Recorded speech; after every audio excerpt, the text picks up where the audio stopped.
know Sophie Johnson may think she's nice or smart or well-mannered. However, one of my first memories with Sophie was actually quite violent.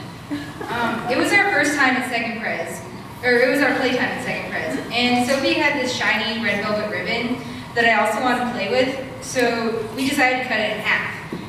I was to hold the ribbon and Sophie to cut the ribbon with kitty scissors. And with the kitty scissors, Sophie missed the ribbon and cut my hand badly. There was a lot of blood everywhere, which Sophie wasn't a big fan of, so she proceeded to bawl uncontrollably. She cried more than me, and I was the one injured. This is the moment I knew Sophie and I would be best friends. She wasn't even injured and was crying hysterically because she was. Sophie, we have been through everything together these past 16 years, and I don't know what I would do without you. You never judged me for my silliness and always laughed at all my jokes and side comments, even the awful ones.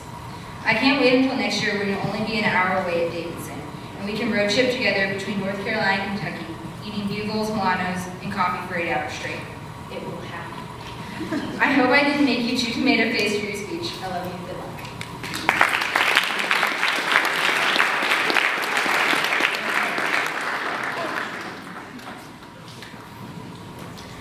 When I started working on my senior speech, I wasn't quite sure what to say. So I decided to tell a story. It's a true story, although that doesn't really matter. And I believe there's a moral in here somewhere. You can decide that for yourself. The story starts out with me thinking about my problems. The first problem was that I couldn't see anything. I had just lost the privilege of using my headlamp and returned to the darkness that I'd struggled to get dressed in. The sudden switch from consistent bright light to utter darkness was more surreal than I'd expected. Having just woken up 10 minutes before, I was still groggy, and the only thoughts in my mind were how tired I was and why I had agreed to do this in the first place. Walking with caution, I transitioned from the hard dirt path to the uneven terrain of the sandy beach. 3 of us trudged in darkness with our guide, who spoke little English. My eyes concentrated on the invisible, uneven ground, while my hiking boots kicked back sand. I practically trotted to keep up with our guide, who marched several yards ahead, showing no intention of slowing down. We'd been on the beach for only a few minutes, but I was already sweating. Following the rules that had been firmly outlined the day before, I wore the mandatory long pants and long sleeves. However, the only pants that I brought were rain pants, which grabbed at my legs like dense, close-fitting garbage bags. Additionally, my fleece jacket, the only dark jacket that I had, acted as a barrier against anything that could potentially cool me down. But at least the suffocating fabric protected most of my body from bug bites. Since we weren't permitted to wear insect repellent on this nighttime walk, tropical insects soon found my exposed hands and face, adding to my discomfort on that dark, sticky night. As my eyes eventually adjusted, I could see my tired feet from impressions in the sand. The sound of the waves crashing into the sand were unmistakable, but the ocean's distance from us was still unclear.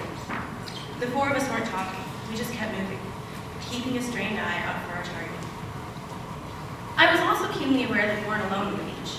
We'd been clearly warned in our training session that we were the competition, the enemy, not exactly welcome in the area. And oh, by the way, we weren't supposed to worry that another volunteer, doing the same type of work as we were, had been killed a month before, on a beach not that far from where we were. It's really fine, they said, assuring us the guy had been confrontational, and it was a totally different situation, as if any of us believed that. After an hour and a half or so of walking in virtual silence, we eventually arrived at the halfway point, a log that sat parallel to the ocean. I propped my backpack against the dark form and lay down, feeling the cool sand through my suffocating clothes.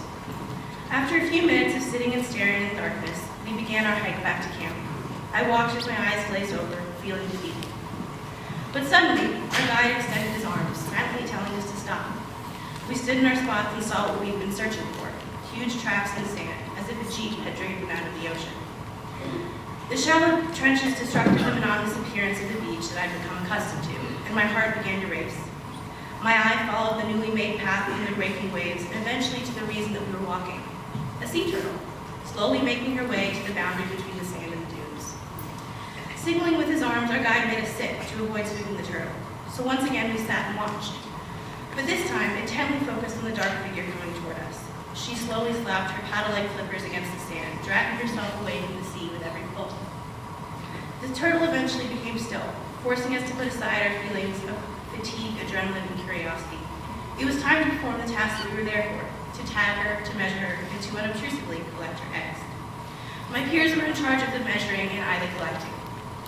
I struggled into position, lying in the sand with my gloves on and plastic bag in hand. A minute or two later, the turtle began, producing 1 or 2 eggs at a time. And after each drop, I reached into the hole in the sand, quickly but carefully grabbing the small, sort of squishy eggs and placing them in the bag. Midway through, I saw 2 dark figures walking in our direction. As they got closer, I saw they weren't another patrol group like us, but rather the reason that we were collecting eggs in the first place. We and the poachers all wore dark clothing, and we were all there to find turtles. However, we carried gloves and plastic bags while they carried machetes. Getting slightly nervous as they moved closer to us, I continued to collect the eggs, but I kept my head up, watching. They eventually passed us, and there was no confrontation, simply a concrete reminder that we weren't alone. 50 eggs or so after the poachers passed, the turtle stopped. Still in awe at what had just happened, I stayed there, belly down, facing the turtle.